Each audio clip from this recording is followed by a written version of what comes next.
Now, anyone that has been following anime and manga for at the very least the past 12 years will know that Code Geass is one of the most revolutionary anime to have come out. It was a historic anime, honestly, in my opinion, the way it was done, and one of the main reasons too was the fact that it was an anime original. In fact, people, for one of the rare instances, would argue that the manga counterpart that came after was nowhere close to what the anime did, because source material usually shines the brightest, and Code Geass being an anime original was especially at that time, because as time went on, anime originals became less and less common because it was just such a risk not having a source material with a fan base backing it.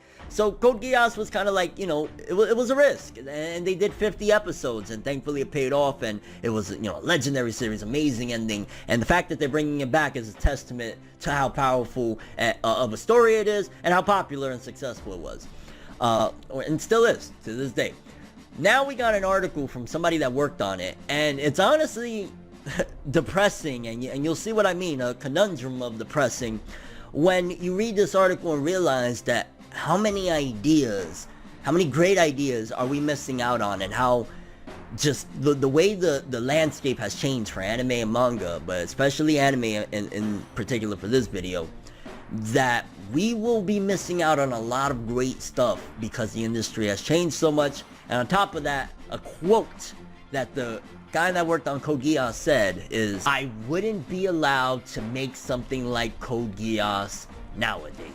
Something like that hurts. Let's read a little bit more and see what's going on. Whether Facebook, Twitter, or the two, make sure to steer clear, cause I'm coming through like... So recently, the director of the anime Code Geass, I believe he was interviewed, I want to say it was on a TV show, again, we'll read the full article in a second, but he was on, and he honestly broke some depressing news about the state of the anime industry, and kind of how limited creativity is becoming due to the landscape of how things are, and just a lot of factors. And I guess in order for me to really talk a bit more, we need to jump into the article so you guys can get a little bit more context as to why I'm saying these things. But honestly, when I read this article, I was kind of like, just taking a peek of it at the very least.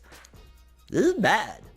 We're missing out on greatness because just the way the industry is. Though you can never forget that at the end of the day, no matter what, an industry is going to try its best to not look weak. So we could have all the numbers in the world, but we're never really going to know the full facts of what's going on in the industry, especially with anime, especially the fact that it's become to a point where they're creating any type of series, you know, with all the fan service stuff that we get, just to see what will stick and appease even fans like, you know, the ecchi genre, just particularly creating ecchi for people to kind of just be perverted with. That's the state of the industry that we've, you know, come into, especially nowadays.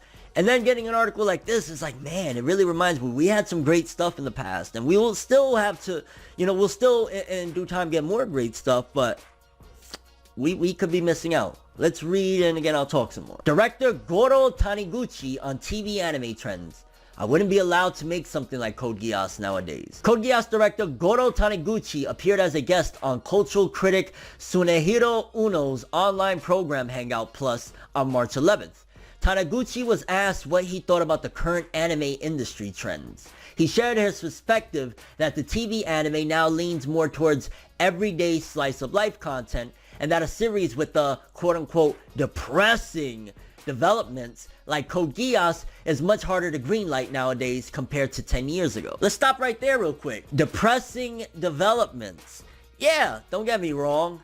There's elements in there that you could argue is depressing, right? But at the same time, the overall theme and the overall goal with Code Geass, the story, was fighting for freedom. To this day, people still are trying to be free from anything, you know what I mean? Like, for example, if you have a 9-to-5 you hate, you want to be free from that, right? So that's, if anything, a positive thing, inspiring that freedom can come from all the, you know, everything that Lelouch v. Britannia maneuvered to change the world. So the fact that there's depressing elements, you need bad things to happen in order for the good to come. That's just the way, you know, yin and yang, the way the world works. So what do you mean? Are we only allowed now to feel good? Because then when do you get to let out the bad? You get what I'm saying? You need depressing elements in order to have that good feel. At the end of Code Geass, I remember when I finished the series, and man, that was already, I don't even know how many years ago, but when I finished that shit, I felt like, yeah, I was a bit sad because of what, transpired at the end, but also I felt so happy of the liberation of people working together, just seeing all of the change that came about from it. So how is that a negative? It just seems like they rather give you all the nastiness from like a McDonald's, the grease and all that, but they don't want to give you the protein. They don't want to give you carrots and vegetables. They don't want to give you none of that, if that makes any sense at all. But let's keep going with this article, because honestly, I'm really disgusted and disappointed at the direction the anime industry is taking. But let's continue. I get told, don't put depressing elements in. The production committee is separated from the fans, and they don't know what will or won't be a hit. Wow. So he gets told don't put depressing elements in. But again, a masterpiece like Code Geass wouldn't exist without having that depressing. Imagine taking out all of the struggles that Lelouch and everybody went through, Suzaku, everybody struggles away. What do you have left? You have an incomplete story. You have a false message and a false narrative. And also quickly, because I did not cover this last month, Code Geass, Lelouch of the Resurrection producer, Kojiro Taniguchi, announced that the film is phase 1 of a 10-year plan for new content in the Code Geass franchise. Taniguchi recently directed the Netflix original anime Revisions, which is also a sign in a way of a positive, because I want to find the good in this whole depressing thing. You get what I'm saying? You need to have that depressing stuff, but let's look at the positives of this. And that's that we have at least other platforms, other ways to still get this content. That's, I guess, the good of it, but it sucks because you need, like, imagine being younger and not being exposed to some of the great stuff that you fell in love with until this day. Imagine they blocked Dragon Ball Z from ever airing on Toonami. Imagine we never got that. Imagine we never got Naruto. None of that stuff, because it's too violent. What type of person would you watching this video right now, if you was a Dragon Ball, a Naruto, a Bleach fan, a Cowboy Bebop, if they took that shit away from your childhood, watching all of that growing up, do you think you'd be the same person? Do you think it'd be for better or for worse?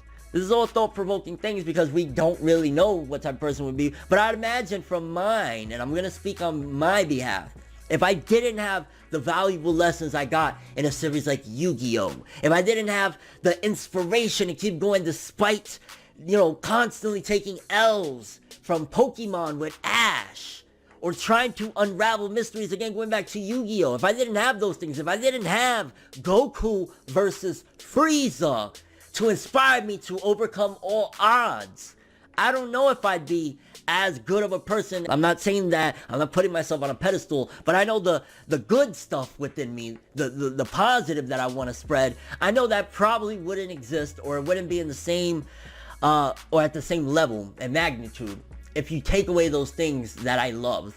And Code Geass is a very special thing, and I'm imagining it helped a lot of people through things. Code Geass really showed you that you can overcome all odds, all obstacles. And it sucks nowadays that because the way things have gone, they'll put tits on your screen any day. They will show you the most bustiest. But let them teach you a lesson in an anime. Let them show you something. Let them give you a little insight on how to navigate through life. And then it becomes depressing. Kind of curious what you guys think about this article. What do you think about this news? What do you foresee the future of anime when a director is telling us something like Code Geass, a beautifully created and crafted anime original, it's almost certain that we're not going to get something like that anymore. And for that matter, anything that gives us anything that, again, you need the bad to get the good. If you take the pressing elements off, then all you have is fluff. And what lesson am I going to get out of fluff? I hope a lot of you guys take that in. That's all I have for this one. I'm going to wrap this up. I'm ForneverWorld. Thanks for watching. Hope you enjoyed. If you liked anything I had to say or enjoyed the video, drop me a like. I'd greatly appreciate it. And if you want more from me, make sure to subscribe. Follow me on Twitter, Instagram. Please hit the bell to get all notifications. That way, anything transpires in the anime verse, you'll be notified as soon as I am. And if you want to follow any of my other social media, links of course in the description below. I'm ForneverWorld, and as always, people, have an awesome day. And remember the golden rule: anime and manga for life, boy. Bow. Have an awesome day. Can't forget the music though. Hold on, let me play out a little something. Paper rules, if you heard it, best believe that. For now it's whatever. One day I'll be your favorite forever. No matter how you move.